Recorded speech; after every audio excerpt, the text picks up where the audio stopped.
बिस्मिल्लाहिर्रहमानिर्रहीम। अस्सलाम वालेकुम नाज़रीन, उम्मीद है सब खैरियत से होंगे।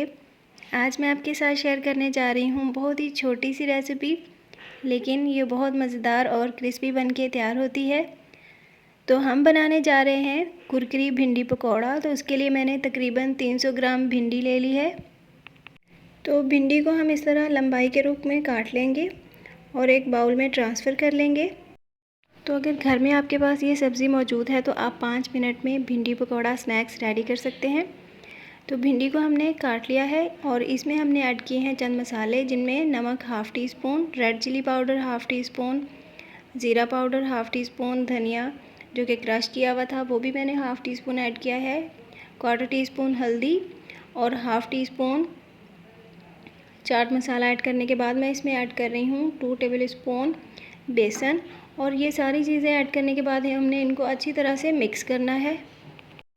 मसालों को अच्छी तरह मिक्स करने के बाद मसालों की एक अच्छी सी लेयर भिंडी के ऊपर लग जाएगी, लेकिन ये ड्राई है तो इस पर चंद कतरे हम पानी के लगा देंगे ताकि मसाले अच्छे से चिपक जाएं।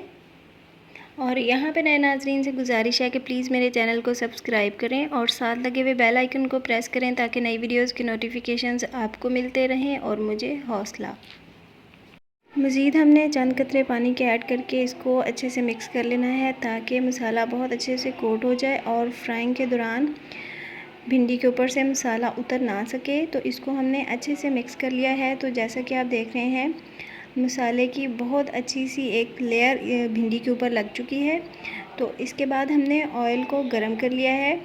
तो इसमें हम मसालेदार भिंडी को फ्राई करेंगे। तेल को हमने पहले उतना ही गरम करना है जितना कि पकौड़ों को फ्राई करने के लिए करते हैं, लेकिन फ्राइंग के दौरान हमने फ्लेम को लो टू मीडियम रखना है। इस तरह भिंडी बहुत क्रिस्प बन के तैयार होगी। कुरकुरी भिंडी पकौड़ा फ्राई हो चुका है, बहुत अच्छा सा गोल्डन कलर आ गया है। तो इसको हम डिश आउट करेंगे। सुपर टेस्टी और क्रिस्पी स्नैक्स रेडी हैं, जिनको तैयार करने में सिर्फ 5 से 10 मिनट लगते हैं। भिंडी के ऊपर हमने जो मसाला लगाया था वो देखने में भी बहुत क्रिस्प लग रहा है। तो मुझे उम्मीद है आपको रेसिपी पसंद आई होगी, तो इसलिए वीडियो को लाइक कर दीजिए। अल्लाह हाफिज़।